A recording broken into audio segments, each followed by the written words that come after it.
तो पिछला जो क्लास था भाई हमारा, उसके अंदर में आपने कॉम्बिनेशन ऑफ सेल्स के बारे में बहुत अच्छे से जानकारी ली होगी। सीरीज कॉम्बिनेशन क्या होते हैं, उनकी हम जो करंट उनसे विड्रॉ होगा वो कितना होगा, तो उसका फॉर्मूला आप लोगों ने मेरे साथ में ड्राइव किया था। That will be I is equal to N E divided by N small R, यानी कि स्मॉल आर हमारे पास में इंटरनल रेजिस्टेंस होता है, प्लस में जो एक्सटर्नल आप लोगों ने रेजिस्टेंस लगाया उसका आप लोग सम करके देखते हैं। बहुत सारे केसेस इसके अंदर में डिस्कस किए।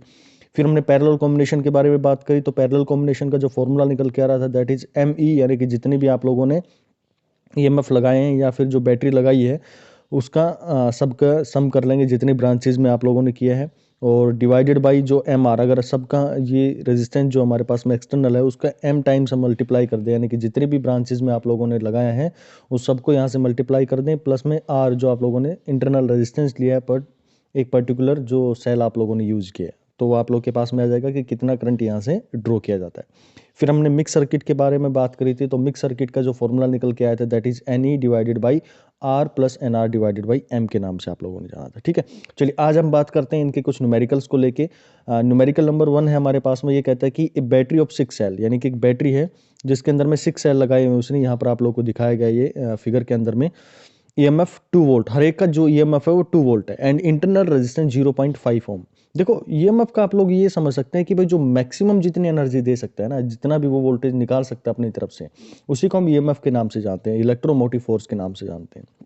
और 0.5 वोल्ट है, मतलब उसका एक इंटरनल रेजिस्टेंस रहा है बीइंग चार्ज। ये पॉइंट बहुत इंपॉर्टेंट बन जाता है जब भी कोई क्वेश्चन अटेम्प्ट करते हैं, तो आपको ध्यान देना पड़ेगा कि आप चार्जिंग की बात कर रहे हैं या फिर डिस्चार्जिंग की बात कर रहे हैं। ओके, बाय डीसी मेन एक डीसी वोल्टेज लगाई गई है ऑफ ईएमएफ 220 वोल्ट, ये 220 वोल्ट की उसके पास में एक ईएमएफ लगाई गई है by using an external resistance 10 ओम, एक 10 ओम का उसके साथ में एक रेजिस्टेंस लगाया है। तो पूछ रहा है कि what will be the charging current, charging current के बारे में यहाँ पे इससे पूरा इन्फॉर्मेशन लेना चाह रहा है। तो आप लोगों ने ये क्वेश्चन बहुत अच्छे से सोल्व भी किया है, इसके फॉर्मूला आप लोगों को पता भी है भाई। ठीक है, चलिए सोल्व करते हैं इसको। तो पहले तो आपको अगर फॉर्मूला मैं याद दिलाऊं तो वहाँ पर हमने पढ़ा था कि आई जो हमारे पास में करंट होगा that will be potential difference minus जो आपका ईएमएफ है वो divided by R, internal resistance हम उसको डिवाइड कर देते हैं। ठीक है, तो या हम कहें कि टोटल रेजिस्टेंस, और यहाँ पर जो हमारे पास में आएगा that will B total resistance divided by total resistance R से हम आर प्लस आर से हम यहाँ पर उसको रिप्रेजेंट करते हैं। तो यहाँ देखो मेरे पास में 6 सेल लगाए हैं, तो टोटल ड्रॉप उसका कितना रहा होगा, टोटल ईएमएफ कितना बनेगा भाई, 6 सेल है तो हर एक के पास में 2 वोल्ट है, मीन्स दैट विल बी 12 उसके पास में आ जाएगा।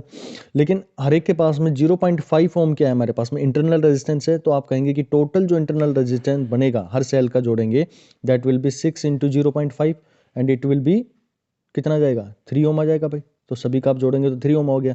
तो आप कह सकते हैं कि टोटल ईएमएफ मेरे पास में दैट विल बी 12, 6 सेल का, और जो मेरे पास में इंटरनल रेजिस्टेंस है that will B 3 Om.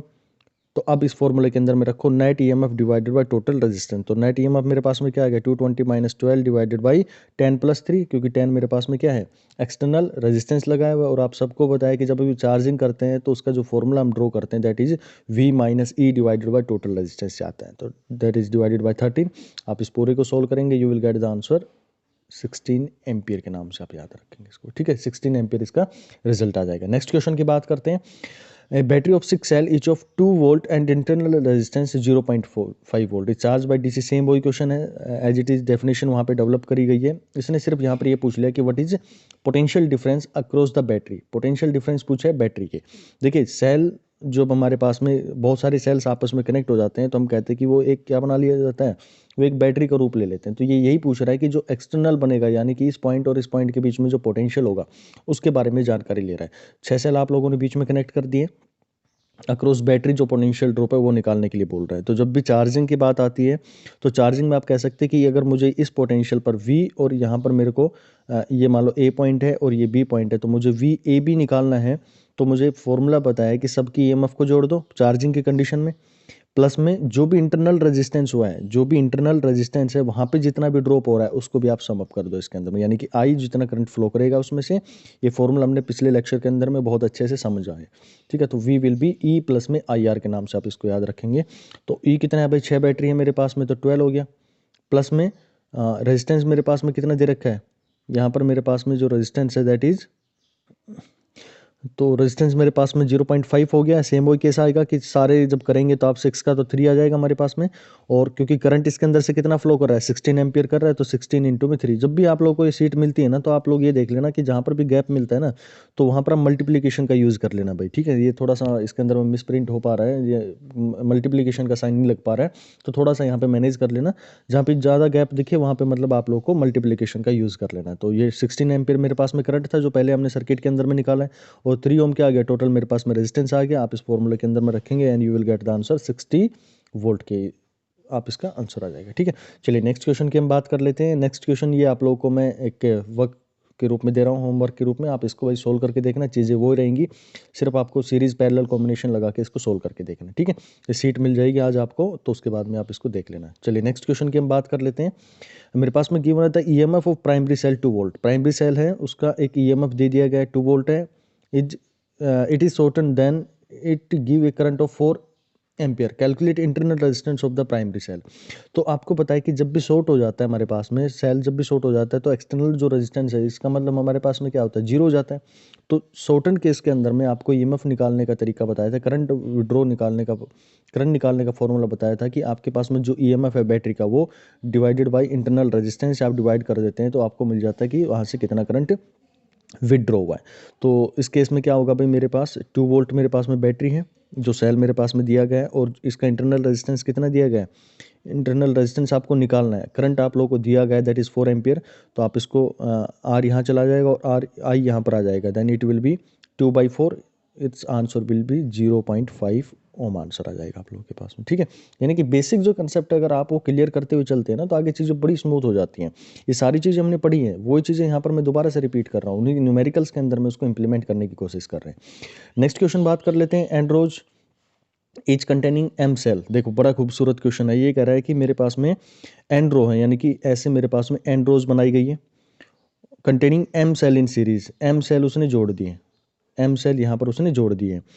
In series are joint in parallel, parallel के अंदर में इनको जोड़े। Maximum current is taken from this combination. इन यहाँ से क्या कर रहा है कि मैक्सिमम करंट इस कॉम्बिनेशन से हमें निकालना है इन्हें 3 ओम रेजिस्टेंस को, ये एक एक्सटर्नल इसने रेजिस्टेंस लगा दिया 3 ओम का, वहाँ पे इसको निकालना है। If the total number of cells use is 24 उसने रेजिस्टेंस यहाँ पर यूज करें, सेल्स यूज करे हैं, and internal resistance of each cell is 0.5 ohm. तो 0.5 ओम एक सेल का हमारे पास में रेजिस्टेंस दिया गया है। Find the value of M and N. तो यहाँ पे ध्यान रखना आप लोगों को कि एन क्या है हमारे पास में, रोज हैं, और एम क्या है हमारे पास में, सेल्स हैं, ठीक है। एम सेल इन सीरीज, यानी कि सीरीज के अंदर में इतने सेल्स हमारे पास में जोड़े गए हैं। जब हम ऊपर पढ़ के आ रहे थे तो वहाँ पे क्या गिवन था, वहाँ पे आप लोगों को जो क्वेश्चन के अंदर में गिवन मिलता था वो क्या था, एम को तो ब्रांच के रूप में मानता था और एन को नंबर ऑफ सेल्स के रूप में यूज़ करते थे। लेकिन यहाँ पर थोड़ा सा उल्टा कर दिया है कि एम सेल्स जो है वो सीरीज में, यानी कि एम जो नंबर दे दिया गया वो सीरीज के अंदर में जो नंबर ऑफ सेल्स है उनको दे दिया गया है, और एन है वहाँ पर इसने ब्रांचेस के नाम को दे दिया गया है। ओके, तो टोटल इसने सेल यूज़ करें, यानी कि एम एन हम कह सकते हैं कि 24 होगा।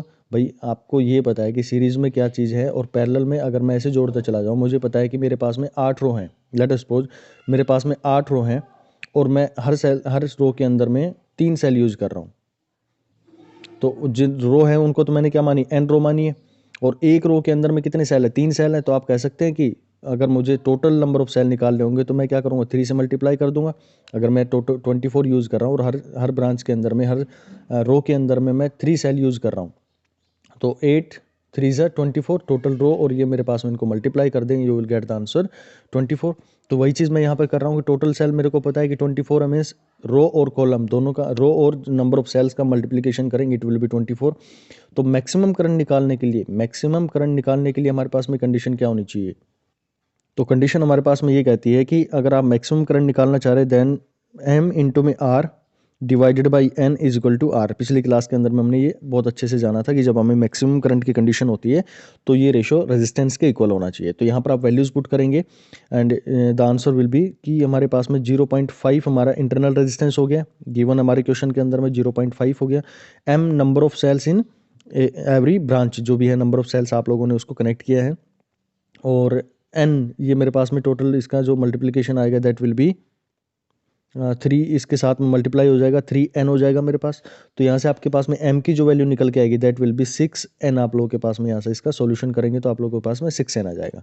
देखिए अब हमें क्या करना है, जो m और n का जो वैल्यू आप लोगों ने निकाला था दैट इज़ 24। तो m की जगह पे आप क्या पुट कर सकते हैं, you can put 6n into में n इज इक्वल टू 24। तो यहाँ से आपके पास में आ गया n square that is equal to 4। तो n की जो वैल्यू आएंगी that will be plus minus 4। तो यहाँ पर n की जो वैल्यू आएंगी प्लस माइनस 4 आ गई है, लेकिन आप लोगों को नेगेटिव वैल्यू यूज़ नहीं करनी है, you have to use only positive value that is 4 आप लोग के पास में यूज़ करनी है। तो एन स्क्वेयर सॉरी वो मेरे पास में जो हमने यूज़ किया n square is equal to plus minus 2 आ जाएगा, सॉरी प्लस माइनस 2 वहाँ पर आ जाएगा एन की जो वैल्यू आएगी। तो आपको नेगेटिव इसका वैल्यू यूज़ नहीं करना, you have to use only positive value. तो आपके पास में एन का जो वैल्यू बनेगा दैट इज 2। ठीक है, तो हमारे पास में n की वैल्यू आ चुकी है 2।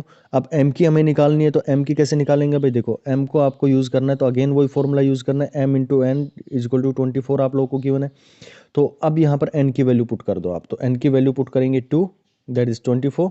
तो m की वैल्यू आप लोग के पास में आएगी कितनी आ जाएगी, ये आपके पास में 12 आ जाएगी। तो भाई आप लोग का जो आंसर होगा दैट इज़ 12। तो यहाँ पे आप लोगों को बता दिए गए हैं कि m की वैल्यू आप लोग 12 आ जाएगा और n का वैल्यू आप लोग के पास में 2 आ जाएगा। तो ऐसे आपको अगर बेसिक कंसेप्ट क्लियर है ना, देखो इसके अंदर में जो पूछा गया था मेन वो इसी पॉइंट पर था कि मैक्सिमम करंट कैसे विड्रॉ कर सकते हैं इसके अंदर में, जब हम 3 ओम का रेजिस्टेंस वहाँ पर यूज किया गया। ओके, चलिए तो थे हमारे भाई सेल से रिलेटेड जितने भी क्वेश्चन थे। अब एक बहुत ही खूबसूरत टॉपिक के बारे में बात करते हैं, गैल्वेनोमीटर के लिए। देखो गैल्वेनोमीटर जो होता है, आप सब अपने एक्सपेरिमेंटल जब भी कॉलेज के अंदर में करते थे तो वहाँ पर आप लोगों ने गैल्वेनोमीटर का बहुत अच्छे से यूज भी किया है। और ये इसका मेन जो कंसेप्ट होता है वो हमें सिर्फ ये फाइंड आउट करने के लिए किया जाता है कि भाई सर्किट है उसके अंदर में करंट है या नहीं है। और है तो अगर मान लो आप लोगों ने डायरेक्शन चेंज कर दी है, अगर आपने सर्किट जो है उसका पोजीशन चेंज कर दिया, उसके अंदर पोटेंशियल जो डिफरेंस है उसकी पोलैरिटी चेंज कर दी, तो डिफ्लेक्शन उसका चेंज हो रहा है या नहीं हो रहा। ये दो चीज़ हम उसके थ्रू देखते हैं। पहला क्या कि सर्किट के अंदर में करंट है या नहीं है। ओके, तो इसका ज़्यादा डेप्थ में नहीं जाएंगे, हम चीज़ें जो पढ़नी है कि अगर हम गैल्वेनोमीटर आप लोगों को दिया गया है उसको एमीटर में कन्वर्ट करने के लिए जो जीएस का पार्ट आता है ना आप लोगों का, जो 16 मार्क्स का नॉन टेक्निकल आता है, वहाँ पे छोटे छोटे क्वेश्चन बन सकते हैं फिजिक्स के। तो पूछा जा सकता है कि गैल्वेनोमीटर है उसको एमीटर में आप लोगों को कन्वर्ट करना है। एमीटर क्या काम क्या होता है, एमीटर हमें बेसिकली दिखाता है कि कितना नंबर उसके अंदर से करंट फ्लो कर रहा है। ठीक है, इसकी वर्किंग वगैरह पे हम नहीं जाएंगे यहाँ पे, हमारा सिर्फ ये प्रोसीजर होना चाहिए कि एमीटर हम करंट मापने के लिए यूज़ करते हैं और वोल्ट मीटर होता है वो वोल्टेज यानी कि पोटेंशियल ड्रॉप कितना हुआ है उसको मेजर करने के लिए हम उसका यूज़ करते हैं। ओके, तो गैल्वेनोमीटर को आप एमीटर के अंदर में कैसे कन्वर्ट कर सकते हैं, इसका सीधा सा तरीका है कि आप जो भी हमारे पास में मीटर है गैल्वेनोमीटर है उसके साथ में एक संट रेजिस्टेंस जो है वो जोड़ दो, किसमें, उसके पैरेलल में। पैरेलल में जैसे हमारे पास में ये संट का मतलब होता है पैरेलल में कोई भी वो जो रेजिस्टेंस है वो जोड़ दिया जाता है, it is known as shunt resistance. तो यहाँ पर आप उसके साथ में एक रेजिस्टेंस जोड़ देंगे तो ये आपका जो गैल्वेनोमीटर था, ये जो गैल्वेनोमीटर है ये किस में कन्वर्ट हो जाएगा, एक एमीटर में कन्वर्ट हो जाएगा। अब एटीसी के एग्जाम में जब पूछेगा यहाँ से तो क्वेश्चन क्या पूछेगा, ये तो आपका कैसे पूछ सकता है, तो ये पूछेगा ये रेजिस्टेंस की वैल्यू कितनी जोड़नी चाहिए हमको। तो इसकी जो रेंज होती है हम बेसिकली एक रेंज ही डिफाइन कर सकते हैं, आई आर एस जो हमारे पास में होगा, आर जी गैल्वेनोमीटर का जो रेजिस्टेंस होगा, आई जी जो गैल्वेनोमीटर के अंदर से करंट जा रहा होगा, डिवाइडेड बाई आई। आई होता है हमारे पास में जो रेंज होती है ना एक एमीटर की, कि हमें किस रेंज से किस रेंज तक चलना है। मान लो मुझे 0 से 10 एम्पियर तक का मुझे मेजर करना है, तो 10 माइनस 0 तो टोटल हमारे पास में रेंज कितनी होगी, 10 हो गई, यानी कि टोटल करंट हमें कितना फ्लो करवाना है, इससे 10 हमें फ्लो करवाना है, तो ये इसकी रेंज आ गई है। ठीक है और आई जी यानी कि गैल्वेनोमीटर के अंदर से जो करंट जा रहा होगा, टोटल करंट तो ये आएगा भाई यहाँ से। अब गैल्वेनोमीटर है बिल्कुल आइडियल तो है नहीं, इसके अंदर से भी कुछ करंट हमारा चला जाएगा, तो यहाँ से जो इसके अंदर से जो करंट जाएगा उसको आप क्या ले सकते हैं, तो आई माइनस में आई जी आप इसको रिप्रेजेंट कर सकते हैं भाई। ठीक है, तो ये गैल्वेनोमीटर का रेजिस्टेंस और ये सारे आप लोगों को गिवन होंगे, तो इस रेजिस्टेंस की वैल्यू आप यहाँ से निकाल सकते हैं।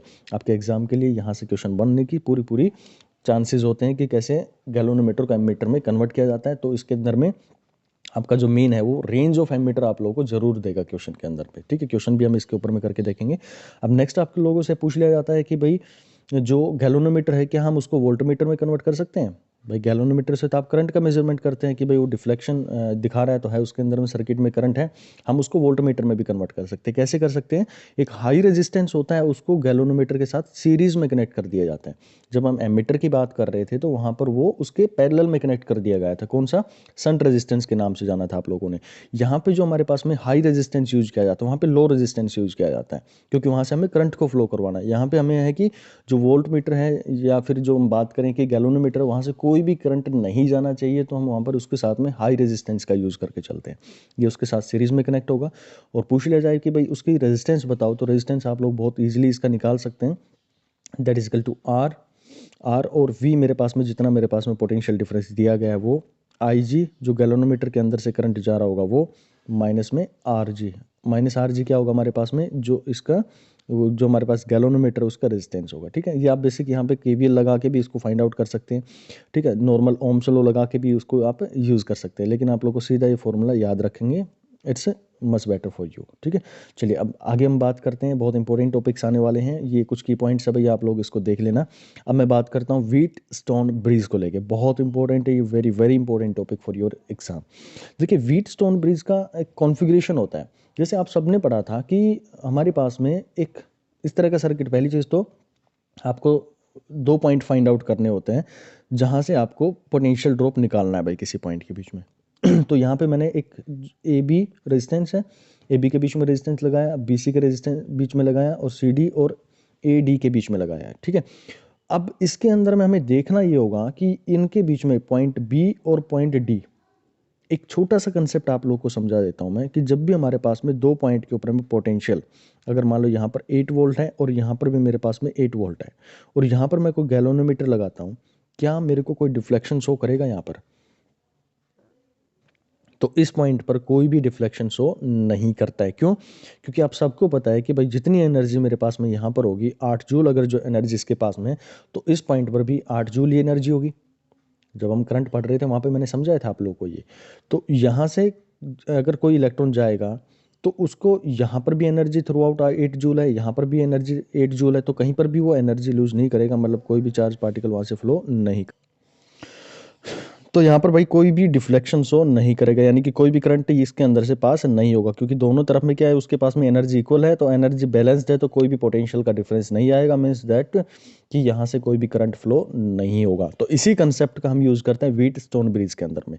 अब बात करते हैं कि यहाँ पर ऐसी कंडीशन कब डेवलप हो सकती है। यहाँ पर हमें अगर डेवलप करवानी है तो हमने जो गैल्वेनोमीटर है हमने बी और डी पॉइंट पर लगाए, तो कंफर्म है कि मेरा बी पोटेंशियल और डी पोटेंशियल दोनों क्या होने चाहिए, बिल्कुल इक्वल होने चाहिए, तभी हम कह सकते हैं कि यहाँ से कोई करंट फ्लो नहीं कर रहा है। अगर आप लोग के एग्जाम में इस तरह के क्वेश्चन आते हैं, मतलब यहाँ पे कोई रेजिस्टेंस दे दिया गया है, तो इसको हम जब सोल्व करने बैठते हैं तो बड़ा कॉम्प्लेक्स हो जाता है वो।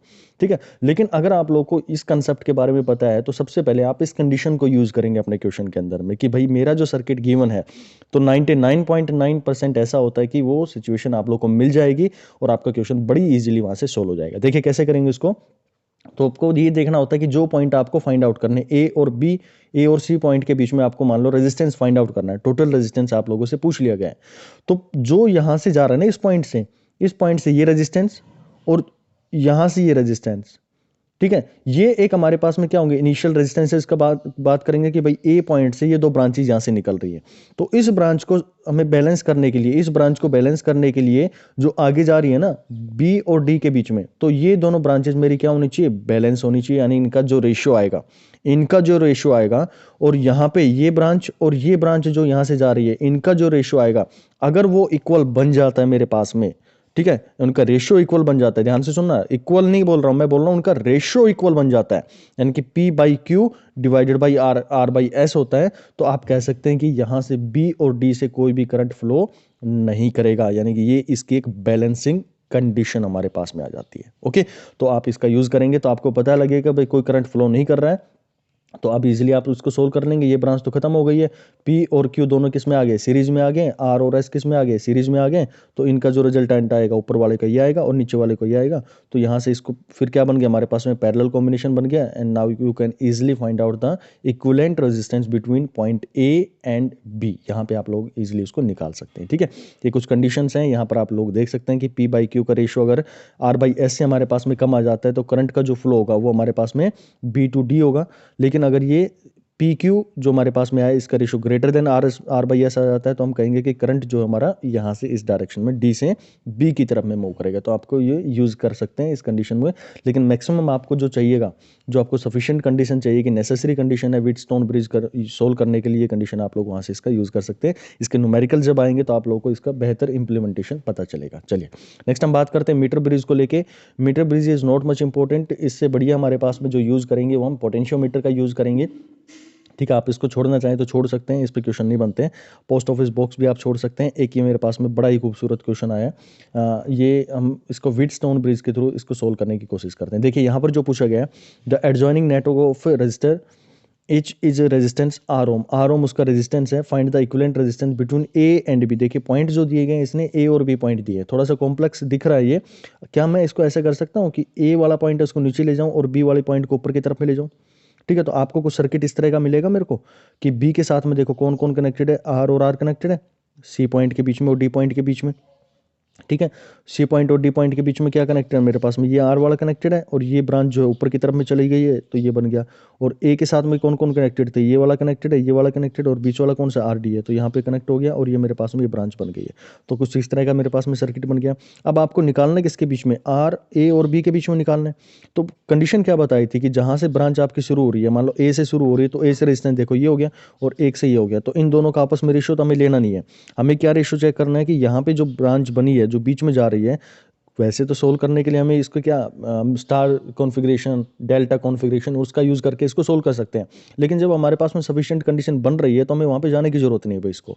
ठीक है, तो ये पॉइंट और ये पॉइंट यहाँ पे जो रेजिस्टेंस है इन दोनों का रेशियो और ये रेशियो और ये रेशियो अगर मेरे पास में इक्वल आ जाता है तो मेरी पहली जो कंडीशन ये होनी चाहिए कि मैं इस ब्रांच को हटा दूँ। क्यों? क्योंकि अगर ये हट गया तो ये दोनों सीरीज में आ जाएंगे, ये दोनों सीरीज में आ जाएंगे और उनको मैं ईजिली सोल्व कर लेता हूँ। तो बिल्कुल ऐसा ही होगा, R by R is equal to one, R by R is equal to one, इनका रेशियो हमारे पास में सेम आ गया। Means there will be no current in the branch C D. यहाँ पर जो रेजिस्टेंस होगा उसके अंदर में कोई भी करंट नहीं जाएगा। Now you can easily solve the question. ठीक है, आप लोग इस क्वेश्चन को बड़ी ही खूबसूरती से सोल्व कर सकते हैं। चलिए नेक्स्ट क्वेश्चन की हम बात कर लेते हैं। बिल्कुल हूबहू उसी तरह का हमारे पास में व्हीटस्टोन ब्रिज को लेकर ये क्वेश्चन है। ये क्वेश्चन पूछा गया है कि भाई एक्स रेजिस्टेंस है वो आप लोग को फाइंड आउट करके देना है। ठीक है, तो कंडीशन आप लोग को बीच में ये रेजिस्टेंस आ गया तो थोड़ा सा आप लोगों को कंफ्यूज हो गया इसके अंदर में कि भाई कैसे सोल्व करें। तो आपको इसका कन्फ्यूजन नहीं कर रखना है। आप अपना बेसिक जो कंसेप्ट है वो लगाइए कि भाई मुझे अगर ये पॉइंट और ये पॉइंट के बीच में निकालने को मिल जाए तो मैं ये फाइंड आउट कर सकता हूँ कि ये रेशियो और इसका रेशियो यानी कि एक्स बाई 18 का रेशियो और नीचे अगर 2/6 का रेशो अगर सेम आ जाता है तो मेरे पास में कोई करंट यहाँ से फ्लो नहीं करेगा। अब ये ऑलरेडी क्वेश्चन के अंदर में इसने दे दिया है कि there is no current flow through the 5 ohm resistance, यानी कि इस रेजिस्टेंस के अंदर से कोई भी करंट फ्लो नहीं कर रहा है, यानी कि बैलेंस कंडीशन हम लोगों को दे दी गई है। तो आप इसका इक्वेट कर सकते हैं दोनों को, x by 18 is equal to 2/6 को इक्वेट करेंगे, you will get the answer 6 ohm. आप लोग को यहाँ पे आंसर मिल जाएगा इसका। ठीक है, चलिए नेक्स्ट क्वेश्चन की बात कर लेते हैं हम। जो हमारे पास में एक डायग्राम दिया गया है यहाँ पर, इसके अंदर में कह रहा है कि गैल्वेनोमीटर शो जीरो डिफ्लेक्शन। देखिए सफिशिएंट कंडीशन हम लोगों को मिल गई है, यानी कि जीरो करंट इसके अंदर से फ्लो कर रहा है। तो आप ये कह सकते हैं कि ये ब्रांच और इस ब्रांच का जो ratio is equal to this branch and this branch ratio. ठीक है, ये अगर 1 है, ये 2 है, ये 3 है और ये 4 है तो 1 और 2 का रेशियो और 3 और 4 का रेशियो हमारे पास में क्या होगा, इक्वल हो जाएगा। ठीक है, इसको आप सोल्व करेंगे तो आप लोगों के पास में पैरेलल कॉम्बिनेशन है। पैरेलल कॉम्बिनेशन को 2 का जो भी होता है तो मैंने आप लोगों को बताया था कि आप A B divided by A plus B का डायरेक्ट फॉर्मूला उसके लिए यूज़ कर सकते हैं। ठीक है, फिजिक्स के अंदर में देखो ज़्यादा शॉर्टकट्स हमें यूज़ नहीं करने पड़ते, हमें थोड़े फॉर्मूला बेसिस के ऊपर में उसको शुरुआत से लेके चलना पड़ता है। ठीक है, क्योंकि आखिर तक उसके हमें यूज़ करने पड़ेंगे, बार बार वो वैल्यूज़ हमें रिक्वायर्ड होती चल रही है। तो इसके अंदर में ज़्यादा शॉर्टकट हमें यूज़ नहीं करने हैं। तो इस क्वेश्चन को आप सोल्व करेंगे, इनका पैरेलल कॉम्बिनेशन आप लोग रखेंगे 100 बाई, ये पूरा पैरेलल कॉम्बिनेशन होगा, इधर 200/40 होगा और आप इसकी आर की वैल्यू इजीली यहाँ से निकाल सकते हैं। ठीक है, क्रॉस मल्टीप्लिकेशन यूज़ करके भी आप इसको इजीली सोल्व कर सकते हैं। ये नेक्स्ट क्वेश्चन है भाई, आप लोगों के लिए मैंने दे दिया है वर्कबुक में, जब ये सीट मिले तो आप वहाँ से इसको सोल्व करके देख लेना। ठीक है, चलिए एक और अच्छा क्वेश्चन हम यहाँ पर बात कर लेते हैं कि when a shunt 4 ohm is attach to galvanometer. जब शंट हमने यूज़ कर लिया तो इसका मतलब है कि हमने उसके अंदर में क्या उसको एक करंट के रूप में यूज़ कर लिया है, करंट जो है एमीटर हमने उसका बना दिया है। The deflection reduce to 1/5 if an additional 2 ohm is attached what will be the deflection. ये कह रहा है कि भाई हमने जब एक 4 ओम का जो गैल्वेनोमीटर के साथ में एक शंट उसके साथ में जोड़ दिया, मान लो ये आप लोगों ने जोड़ दिया है, तो कह रहा है कि जो पहले डिफ्लेक्शन ये मेरे को अगर 1 दिखा रहा था तो अब उसका जो है ना 1/5 कम हो गया, 1/5 जो रिड्यूस टू 1/5 रिड्यूस टू हो गया है, बाई नहीं हुआ, रिड्यूस टू 1/5 हो गया। तो आप कहें कि आई अगर मेरे पास में टोटल करंट आ रहा था जो पहले गैल्वेनोमीटर से पास होके जा रहा था, अब वहाँ पे केवल I/5 जा रहा है। जो बचा है हमारे पास में कितना 4I/5, वो कहाँ से चला जाएगा, अब हमारे पास में शंट रेजिस्टेंस से चला जाएगा। ठीक है, तो आप ये निकाल सकते हैं भाई इसके अंदर में कि भाई अगर मैं इसका इंटरनल रेजिस्टेंस निकाल लूँ, जो गैल्वेनोमीटर है उसका रेजिस्टेंस निकाल लूँ, तो मैं इजीली मैं ये आगे की जो कंडीशंस होंगी वो ये फाइंड आउट करने के लिए यूज़ कर सकता हूँ कि जब मैं उसको 2 ओम का एक शंट है वो अटैच कर देता हूँ तो कितना वो डिफ्लेक्शन शो करेगा। देखो स्टेप बाय स्टेप चलते हैं, बेस जो रहेगा वही रहेगा हमारा जो हम पहले पढ़ते आए हैं। अब सबको पता है कि पैरेलल में जब भी दो सर्किट जुड़ते हैं तो उनका जो पोटेंशियल डिफरेंस होता है दो पॉइंट्स के बीच में वो सेम होता है। तो आप ये कह सकते हैं कि अगर मेरे पास में गैल्वेनोमीटर का जो रेजिस्टेंस है अगर मैं वो जी कंसीडर कर लेता हूँ तो यहाँ से जो भी मेरा पोटेंशियल ड्रॉप होगा that will be equal to the potential drop across S, यानी कि शंट जो मेरे पास में बिल्कुल उसी सफिशिएंट कंडीशन को यहाँ पर यूज़ करेंगे और यहाँ से इसका रिजल्ट जो फाइंड आउट करने की कोशिश करेंगे। देखो आई अगर टोटल करंट है तो I/5 मैंने बोल दिया कि यहाँ से मूव कर रहे हैं, और इनटू में जी यानी इसका internal resistance that will be the total potential drop across galvanometer. उसी तरह से जब मैं पैरेलली इसकी बात करता हूँ तो the current is flowing through it 4I/5, ये 4/5 इंटू में आई जा रहा है, और कितने रेजिस्टेंस के अंदर से जा रहा है, ये 4 ओम के रेजिस्टेंस से जा रहा है। तो आप इसको मल्टीप्लाई करेंगे then you will get the answer G is equal to 16 ohm. आप इसको पूरा सोल्व करके देखेंगे तो आपको आई से आई कैंसिल हो गया और जी यानी कि इसका इंटरनल जो रेजिस्टेंस आप लोग को मिल गया दैट इज 16 ओम आप लोग को यहाँ से मिल गया। ठीक है, अब क्या कह रहा है, वो कह रहा है कि भाई 2 ओम का जो रेजिस्टेंस है ना वो आप लोगों ने और कनेक्ट कर दिया शंट में। तो अब देखो इसमें करने के बाद में क्या होगा कि ये रेजिस्टेंस मैंने 2 ओम और इसके साथ में जोड़ दिया है। तो अब मेरे को बताओ कि दोनों किस कॉम्बिनेशन में आ गए, पैरेलल कॉम्बिनेशन में आ गए। When ever you solve by the short trick that is 4 × 2, दोनों पैरेलल कॉम्बिनेशन है, डिवाइडेड बाई 4 + 2, ये हो गया। तो you will get the answer 8/6 and finally 4/3 आप लोग को यहाँ से मिल जाएगा, यानी कि इसका जो इक्विवेलेंट रेजिस्टेंस होगा दैट इज 4/3 ओम। आप इसको लिख सकते हैं डायरेक्टली। चलिए अब आगे देखते हैं, इसको सोल्व करते हैं कि ये डिफ्लेक्शन के बारे में पूछ रहे हैं। डिफ्लेक्शन का मतलब है कि वहाँ से कितना करंट उसके अंदर से जा रहा होगा। तो अगर मेरे पास में टोटल करंट आई आ रहा है तो यहाँ से मैं मान लेता हूँ कि आई डैश गया और यहाँ पे कितना जाएगा, आई टोटल था उसमें से आई डैश उधर चला गया तो आई माइनस आई डैश हो गया। ठीक है, तो आप इसको इक्वेट कर दीजिए, फिर वही सेम हमारे पास सफिशिएंट कंडीशन की पोटेंशियल डिफरेंस होता है अक्रॉस पैरेलल जो सर्किट होते हैं उनमें इक्वल होता है। तो पहले वाले के अंदर मैं निकालो गैल्वेनोमीटर के अंदर में, गैल्वेनोमीटर का आपको रेजिस्टेंस पता है दैट इज 16 ओम आपके पास में आ गया। आई डैश इसके अंदर से करंट जा रहा है तो आई डैश इंटू में 16 आप लोग को मिल गया। ठीक है, यहाँ से आपका करंट जो जाएगा आई माइनस आई डैश इंटू में 4/3 आप लोग को मिल गया। तो आई की जो डिफ्लेक्शन होगी दैट इज I/13। तो आप कह सकते हैं कि टोटल जो करंट था मेरा उसका 1/13 कहाँ से फ्लो करेगा, इस गैल्वेनोमीटर सर्किट के अंदर से मूव कर जाएगा। ठीक है, तो ये गैल्वेनोमीटर को लेकर जितने भी इंपॉर्टेंट क्वेश्चंस थे वो हमने यहाँ पे डिस्कस कर लिए हैं। बाकी सीट मिलेगी आप लोग को, जो हमने छोड़े हैं वो क्वेश्चन आप लोग वहाँ से भाई सोल्व कर लें। ठीक है, अब आता हूँ, बड़ा ही इंपॉर्टेंट टॉपिक है ये पोटेंशियोमीटर को लेके। ठीक है, पोटेंशियोमीटर हमें क्यों यूज़ करना पड़ता है, क्या इसकी वर्किंग प्रिंसिपल है, और क्या इसके अंदर में किस तरह के हमें वायर यूज़ करने पड़ते हैं, और कैसे किस किस चीज़ के लिए हम इसका फाइंड आउट कर सकते हैं, क्या हमारी इसकी एप्लीकेशंस होती है। देखो इसका जो हमारे पास में नेसेसिटी होती है ना, मतलब क्या ज़रूरत पड़ती है हमको इसकी, तो आप सबने पढ़ा है कि भाई जो वोल्ट मीटर हम यूज़ करते हैं वो किस लिए फाइंड आउट करते हैं, हम किसी का ईएमएफ निकालने के या उसके क्रॉस में कितना पोटेंशियल ड्रॉप हम निकाल सकते हैं, वो फाइंड आउट करने के लिए हम सेल का या बैटरी का उसका निकालने की कोशिश करते हैं। लेकिन होता क्या है कि ये जो वोल्ट मीटर होता है ना, होना तो क्या चाहिए आइडियली, इसका जो रेजिस्टेंस इंटरनल वो होना चाहिए इनफाइनाइट, लेकिन ये कुछ ना कुछ इसका इनफाइनाइट रेजिस्टेंस ना होके कुछ ना कुछ फाइनाइट रेजिस्टेंस आ जाता है। तो हमारी जो एक्चुअल रीडिंग है ना वो कहीं ना कहीं डिस्टर्ब हो जाती है। तो इस चीज़ को अवॉइड करने के लिए हमें एक पोटेंशियोमीटर का यूज़ किया जाता है। ठीक है, पहली चीज़ तो ये। दूसरा जो इसका हम बात करें कि क्या वर्किंग प्रिंसिपल होता है, तो इसका जो वर्किंग प्रिंसिपल है ना बड़ा ही खूबसूरत है। अगर ये आप लोगों को समझ में आ जाता है ना तो मैं कहता हूँ कि पोटेंशियोमीटर का कैसा भी क्वेश्चन आप लोगों के पास में आ जाए, कंफर्म होता है। चाहे आप अगर भाई कोई इलेक्ट्रॉनिक्स ब्रांच से या इलेक्ट्रिकल ब्रांच से है तो वहाँ पे भी इसके क्वेश्चंस बनते हैं, आपके नेटवर्क थ्योरी के अंदर में इसके क्वेश्चंस बनते हैं, ठीक है। तो बहुत ही इंपॉर्टेंट टॉपिक है ये। इसको पढ़ाएंगे अभी। इसका उससे पहले मैं आप लोग से बात कर लेता हूँ कि भाई देखो, आज हमारा जो करंट इलेक्ट्रिसिटी चैप्टर है वो कंप्लीट हो जाएगा। ये सीट मैं आप लोगों को दूंगा, इसके जो कुछ एग्जाम्पल्स हैं वो आप लोगों को मिल जाएंगे सीट के पीछे। आप लोगों को सबसे पहले वो एग्जाम्पल्स अटेम्प्ट करके देखने हैं, ठीक है। वो अगर आप अटेम्प्ट कर लेते हैं तो भाई आप मैक्सिमम जितने भी अटेम्प्ट कर पाए कीजिएगा। बाकी उनके सॉल्यूशंस भी वहाँ पर गिवन है। सॉल्यूशन पर पहले मत जाने की कोशिश कीजिएगा, पहले आप उनको अटेम्प्ट कीजिएगा, ठीक है। दूसरा मैं बात करना चाहूँगा कि भाई जैसे हमारा ये टॉपिक कंप्लीट हो जाएगा उसके बाद में बहुत इंपॉर्टेंट जो हमारे फिजिक्स के टॉपिक्स हैं, जैसे बात करूँ मैं ऑप्टिक्स को लेके, बड़ा ही खूबसूरत टॉपिक है और वहाँ से आपके क्वेश्चंस बनते हैं, बहुत ज़्यादा क्वेश्चंस बनते हैं। दूसरा वेव ऑप्टिक्स को लेके, ठीक है। ऑप्टिक्स के दो हमारे पास में डिवीजन होता है, एक रे ऑप्टिक्स होता है और एक हमारे पास में वेव ऑप्टिक्स होता है, तो उसको भी हम पढ़ेंगे, शुरुआत करेंगे। फिर हम बात करेंगे हमारे पास में जो मेजर टॉपिक आता है that is relative theory of, जो हमारे पास में रिलेटिव थ्योरी होती है उसके बाद स्पेसिफिक रिलेटिव थ्योरी को रिलेटेड हम बात करेंगे उसके अंदर में, ठीक है। जो स्पेशल थ्योरी ऑफ रिलेटिविटी के बारे में डिस्कस किया जाता है, देखा गया है कि पीछे जितने भी हमारे पास में क्वेश्चंस बने हैं लगभग 6-7 क्वेश्चन वहाँ से हर बार एग्जाम में पूछे जाते हैं। जो लोग बार बार कह रहे हैं ना कि भाई हम बीएससी का पढ़े या नहीं पढ़े, देखो भाई बीएससी का यही एक हमारे पास में सबसे इंपॉर्टेंट टॉपिक है जो वहाँ से उठाया जाता है, स्पेशल थ्योरी ऑफ रिलेटिविटी। तो उसको मैं यहाँ पर कवर करूँगा भाई, ठीक है। तो आप लोगों को ज़्यादा चिंता करने की जरूरत नहीं है, चीज़ों को लेके आपकी बिल्कुल स्मूथ तरीके से तैयारी करवाऊंगा मैं। पहले मेन ये था कि जो ऐसे टॉपिक्स हैं जो आपके टच में तो हैं लेकिन आप उनको बिल्कुल अनकवर कर चुके हैं अपने दिमाग के अंदर में, तो उनको पहले अनकवर करवाने की कोशिश की जा रही है, तो कि आपका सोचने का एक दायरा खुले कि कैसे हमें चीज़ों को आगे लेके चलना है। मॉडर्न फिजिक्स है, मॉडर्न फिजिक्स बहुत इंपॉर्टेंट टॉपिक है, ठीक है। तो अब उनको हम रिज्यूम करेंगे। पहला हमारा मॉडर्न फिजिक्स कंप्लीट करेंगे, उसके बाद में हम वेव ऑप्टिक्स के ऊपर में आएंगे, फिर हम आएंगे स्पेशल थ्योरी ऑफ रिलेटिविटी की तरफ में। Special theory of relativity and optics ये बहुत ही मेजर पार्ट हैं और इनको कंप्लीट करने के लिए काफ़ी हमें टाइम भी चाहिएगा। तो लगभग 10 से 15 दिन हमें उनको देना पड़ेगा अगर आपको 15 से 20 क्वेश्चन अगर आप लोगों को अटेम्प्ट करने हैं इन दोनों पोर्शंस के थ्रू, ठीक है।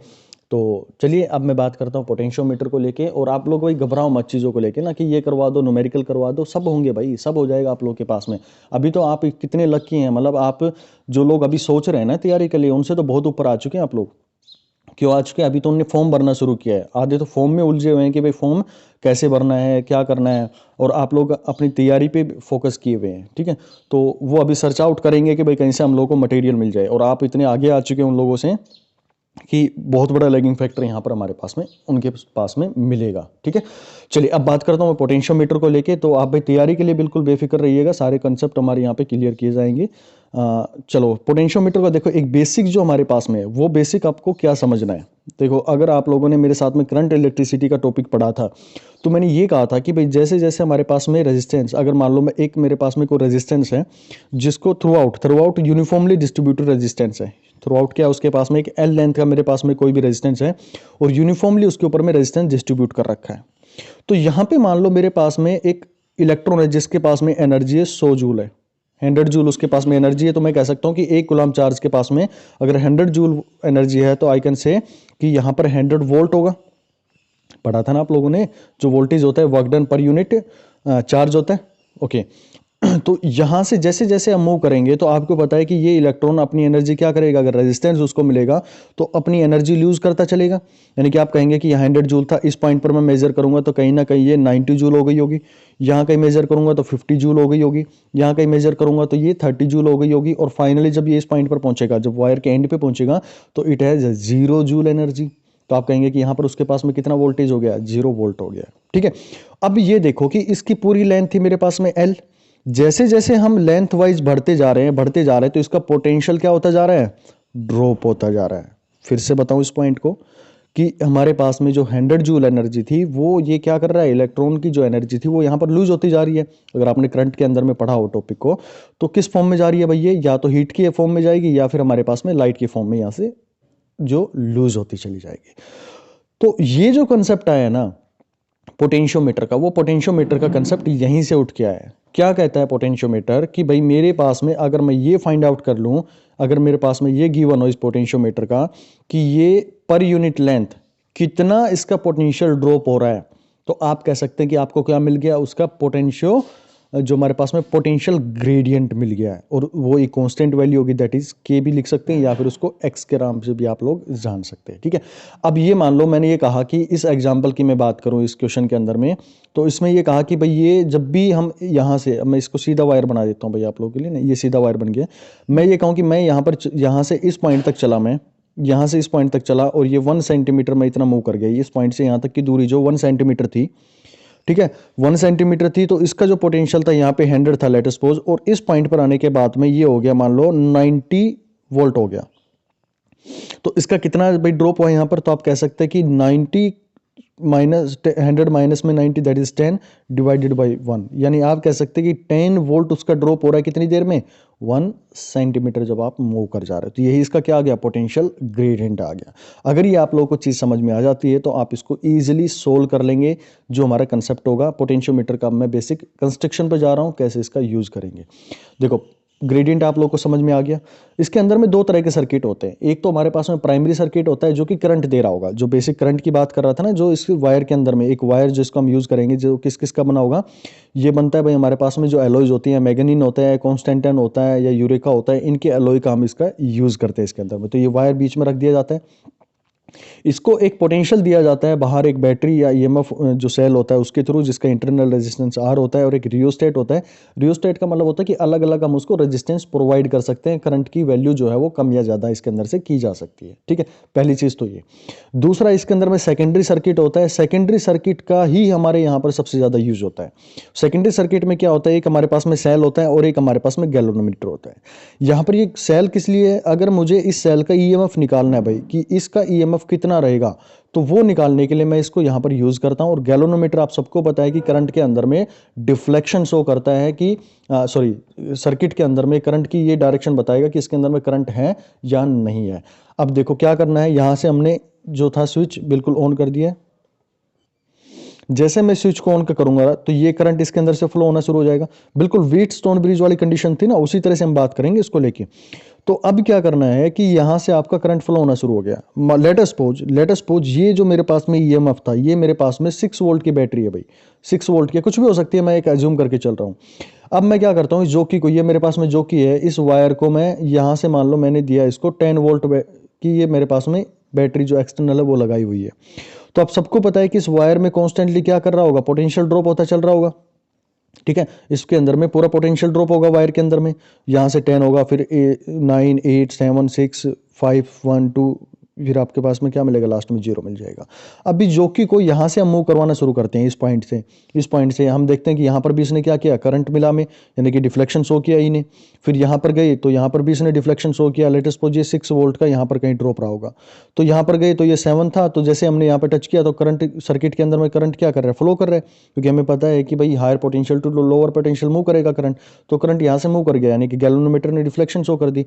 लेकिन जैसे मैं इस पॉइंट पर पहुंचता हूँ भाई, जैसे मैं जॉकी को इस पॉइंट पर लगाता हूं, तो मुझे कोई भी इसके अंदर में करंट नहीं मिलता है, यानी कि गैल्वेनोमीटर जो है कोई भी रीडिंग नहीं दिखाते हैं। तो आप कह सकते हैं कि यहां पर जो पोटेंशियल होगा, इस पॉइंट पर जो पोटेंशियल होगा, और यहां पर जो ई मेरे को पोटेंशियल दे रहा होगा, ये सेल जो मेरे को पोटेंशियल दे रहा होगा, दोनों बैलेंस हो गए। अभी कंसेप्ट ये पढ़ा था हमने कि 8 जूल यहां पर है और 8 जूल यहां पर है, तो कोई भी करंट उसके अंदर से फ्लो नहीं हो रहा है। तो आप कहेंगे कि यहां पर जो पोटेंशियल है दैट इज सेम पोटेंशियल है। भाई आप लोग को ये पॉइंट तो मिल गया, कहां से मिला ये पॉइंट, आप लोग को ए पॉइंट से मिल गया कि भाई इतनी दूरी पे जब हम चलते हैं तो मुझे इसका पोटेंशियल जो मिला है वो बैलेंस हो गया। अब क्या करना है, इस लेंथ को मेजर कर लेना है। लेट अस सपोज ये आपके पास में जो लेंथ आई है दैट इज 6 सेंटीमीटर आप लोग को मिल गई है, 6 सेंटीमीटर आप लोग को मिल गई है। और जो हमने कहा था ना पोटेंशियल ग्रेडियंट, यानी कि आप वायर के ऊपर में चलेंगे 1 सेंटीमीटर 2 सेंटीमीटर 3 सेंटीमीटर, तो 1 सेंटीमीटर में कितना ड्रॉप हो रहा है, तो आपने कहा कि भाई अगर हमारे पास में ये ग्रेडियंट की वैल्यू ऐसे दे दिया जाए कि 1 वोल्ट पर सेंटीमीटर आप लोग को दे दिया जाए, तो आप इसको ईजिली फाइंड आउट कर लेंगे। ठीक है, 6 सेंटीमीटर आप लोगों ने मूव किया, तो 6 सेंटीमीटर मूव किया और उसका ग्रेडियंट कितना है 6 सेंटीमीटर, यानी कि कितना वोल्टेज ड्रॉप हो रहा है दैट इज 1। तो आप कहेंगे कि इसका वोल्टेज कितना होगा, 6 वोल्ट होगा। तो आप यहां से फाइंड आउट कर सकते हैं कि ये जो सेल मेरे पास में लगा है उसका वोल्टेज कितना रहा होगा, ईएमएफ कितना रहा होगा, दैट इज 6 वोल्ट रहा होगा। ओके, तो कंसेप्ट वही है कि आपको पोटेंशियल ग्रेडियंट के बारे में पता होना चाहिए कि हर सेंटीमीटर या हर मीटर के बारे में बात करें इसकी, क्योंकि हम एसआई यूनिट का यूज करेंगे तो मीटर के अंदर में इसकी लेंथ को हम यूज करते हुए चलेंगे। ठीक है, तो हर मीटर के अंदर में इसकी कितनी पोटेंशियल ड्रॉप होता जा रहा है, दैट इज पोटेंशियल ग्रेडियंट, वो आपको पता लग गया। दूसरा, आपको ये इसको इस तरह से मूव करना है कि इस गैल्वेनोमीटर से कोई रीडिंग ना आए, यानी कि बैलेंस कंडीशन में आ जाए। तो आप ये लेंथ मेजर करेंगे, ये लेंथ मेजर करेंगे कि यहां से इस पॉइंट तक चले हैं तो कितना इसने पोटेंशियल ड्रॉप किया होगा। तो पोटेंशियल ड्रॉप का आपको निकालने का तरीका पता है, पोटेंशियल ग्रेडियंट का आप लोग यूज कर सकते हैं। ठीक है, तो वही चीज़ें यहाँ पर मैंने आप लोगों के साथ में डिस्कस की है, दैट इज पोटेंशियल ग्रेडियंट को। इसकी एप्लीकेशंस क्या है वो सारी आप लोग यहाँ से मिल जाएंगी। जब आपको सीट मिले तो भाई वहाँ से आप इसको पढ़ लेना। ठीक है, मैं क्वेश्चन के ऊपर मैं बात करता हूँ कैसे इसका यूज़ करेंगे क्वेश्चन के अंदर में। एक क्वेश्चन मेरे पास में गिवन है, there is a definite potential difference between two end of potentiometer. ये एक पोटेंशियोमीटर है, उसके अंदर में एक स्पेसिफिक डेफिनेट पोटेंशियल ड्रॉप दे दिया है। Two cells are connected in such a way that first time help each other, यानी कि पहली बार दो सेल उनको जोड़े गए हैं, वो एक दूसरे की हेल्प कर रहे हैं, यानी कि वहाँ पर उनका पोटेंशियल जो है वो जुड़ रहा है। एंड सेकंड टाइम उनका क्या करते हैं, उनको ऐसे अरेंज कर दिया जाता है कि उनका जो पोटेंशियल वो डिक्रीज हो गया, यानी कि एक को पॉजिटिव और एक को नेगेटिव आप लोग कंडीशन में आप लोग कर दें तो एक बार तो दोनों के जुड़ रहे हैं ईएमएफ और एक बार दोनों के माइनस हो रहे हैं।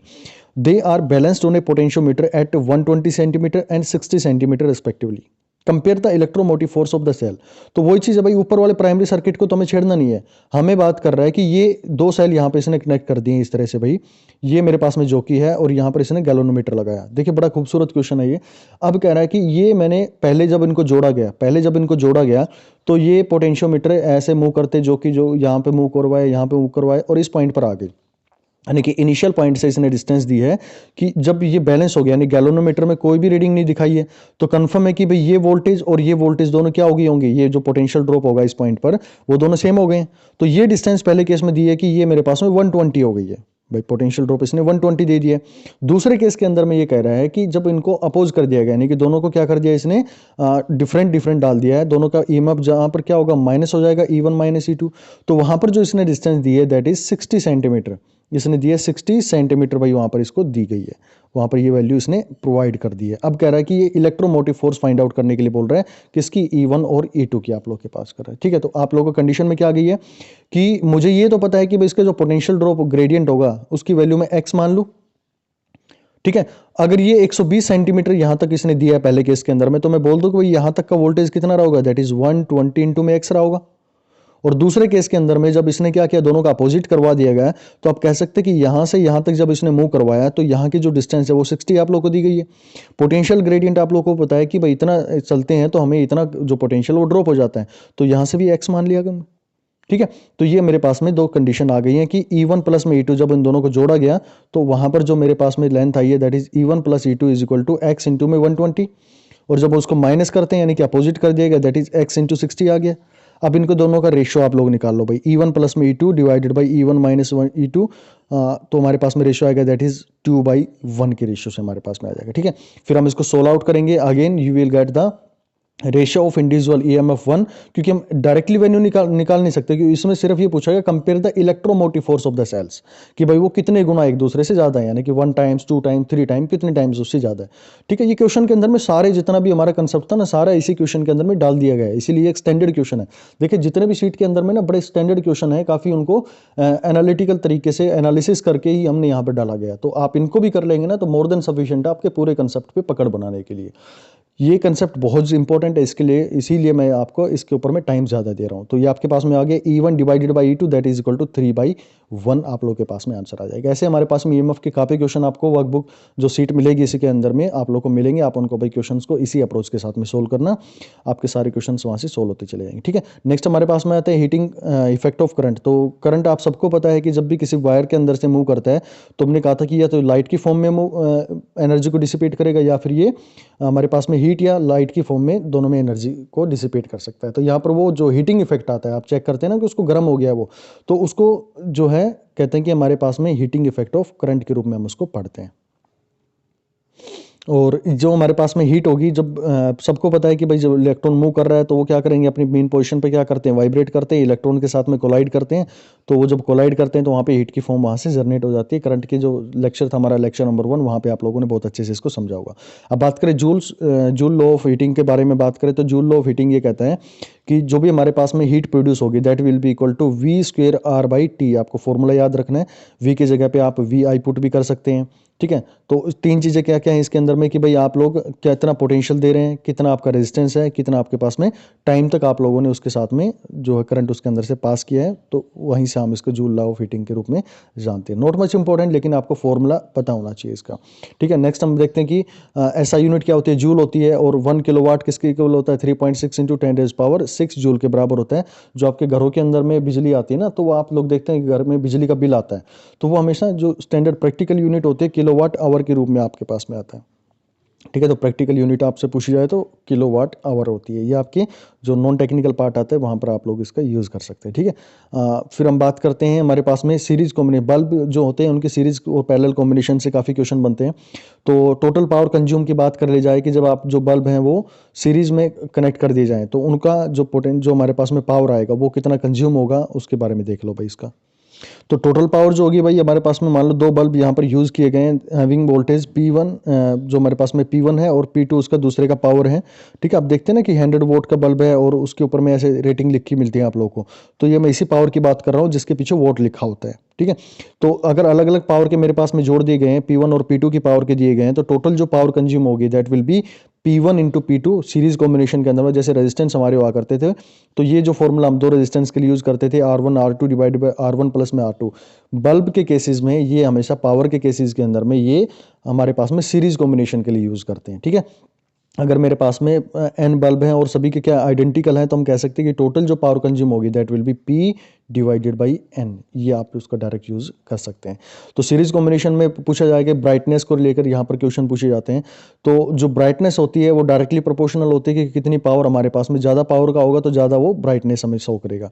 ठीक है, और ये अगर पूछा जाए कि भाई मेरे पास में दो बल्ब दे दिए गए हैं, तो जिसका रेजिस्टेंस ज़्यादा निकलेगा ना उसकी पावर हमारे पास में क्या रहेगी, ज़्यादा रहेगी। नॉट मच इंपॉर्टेंट, लेकिन आपको थोड़ा सा इनके बारे में भी जानकारी होनी चाहिए। अगर पैरेलल कॉम्बिनेशन हमारे पास में आ जाए, तो पैरेलल कॉम्बिनेशन में जो जैसे हम सीरीज के रेजिस्टेंसेस की बात करते हैं, तो इसके अंदर में पावर जो होती है आपस में जुड़ जाती है, P1 प्लस P2 हो जाएंगे इसके केसेस के अंदर में, जो हम पैरेलल कॉम्बिनेशन ऑफ बल्ब्स की बात करते हैं। ठीक है, और इसके अंदर में जो करंट होगा that is equal to 1/R के रिगार्डिंग होगा, यानी कि जैसे जैसे हम कहेंगे कि रेजिस्टेंस बढ़ेगा तो हमारा करंट जो होता है वो डिक्रीज होना शुरू हो जाता है। तो यहीं से हमारे पास में एक क्वेश्चन निकल के आता है कि जिसका रेजिस्टेंस ज़्यादा होगा, जब पैरेलल बल्ब के अंदर में पूछा जाएगा, तो पैरेलल बल्ब के अंदर में जिसका रेजिस्टेंस ज़्यादा होगा उसकी पावर क्या होगी, कम होगी, यानी कि वो क्या होगा, कम ब्राइटनेस शो करेगा। अब रेजिस्टेंस निकालने का तरीका आप सबको पता है, कैसे निकालेंगे। हमारे पास में पावर रेटिंग दे रखी है कि P जो हमारे पास में है that is equal to V square by R से आप निकाल सकते हैं।